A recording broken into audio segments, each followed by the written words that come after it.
my twin brother is dead. That's when my parents remembered they had a crazy older brother locked away and hauled me out of the mental hospital. They're keeping his death a secret, hiding his body at home. I'm supposed to be him, go to school, pretend everything's normal, and make everyone who messed with him pay the price. Even his precious sweetheart, the head cheerleader, will be begging for mercy before Imthro. My little brother offed himself. Mom and Dad yanked me out of the nut house after 10 years. In the car, Mom, bless her heart, poured out everything he'd been going through. Back at the house, there was a chest freezer sitting in the living room. My brother was inside. 10 years vanished, he was still as handsome as I remembered. Eyes closed like he was just asleep, but he was covered in bruises and marks that shouldn't have been there. Purple whales all over, old and new, and ugly cigarette burns hidden under his clothes. His phone was buzzing like crazy on the table. I used his FaceTime lock it, and a million notifications flooded the screen. The newest messages caught my eye. You skipping school again? You trying to die or something? Change to, hey, Jake, you think you can just ditch class? Don't forget I got those pics of you with that chick. Guess what Ashley would think if she saw them? Change to, don't forget I got those pics of you with Brittany. Guess what Ashley would think if she saw them? Better show your face tomorrow, or you'll regret it. And then there was a video. I tapped it. It showed some crummy motel room, dark and grimy. My brother was pinned down on the bed while a bunch of guys forced him to kiss this seriously overweight woman. His school uniform was ripped to shreds, barely covering him,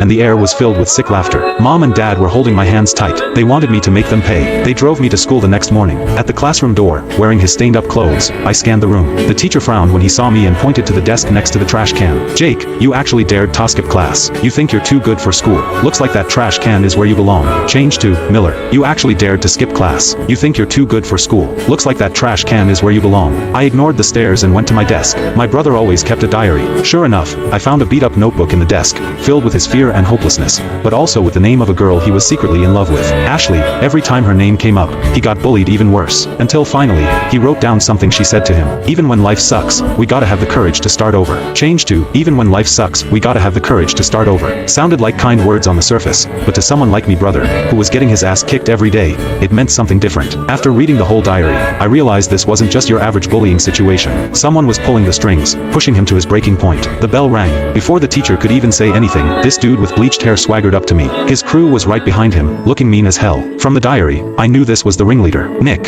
He'd organized most of the bullying. My brother's life went to hell because of him. Nick tilted his chin and waved his guys forward. In front of the whole class, they dragged me to the bathroom, holding me in a degrading manner. In the stinking bathroom stall, two of them held my arms, ready to shove my head in the toilet. Behind me, Nick's voice, dripping with venom, made my skin crawl. Jake, you think you can cross me? You think I won't send those pictures to Ashley? Change to, Miller. You think you can cross me? You think I won't send those pictures to Ashley? What are you waiting for? Do it. Nick yelled, and the two guys holding me strained but couldn't move me. Before Nick could blow a gasket, I snapped. I just tensed up and threw them off me. Then, while Nick stared in disbelief, I grabbed a fistful of his hair. He screamed as pain shot through his scalp. I slammed his head into the sink and turned on the water, holding him under. He struggled like crazy.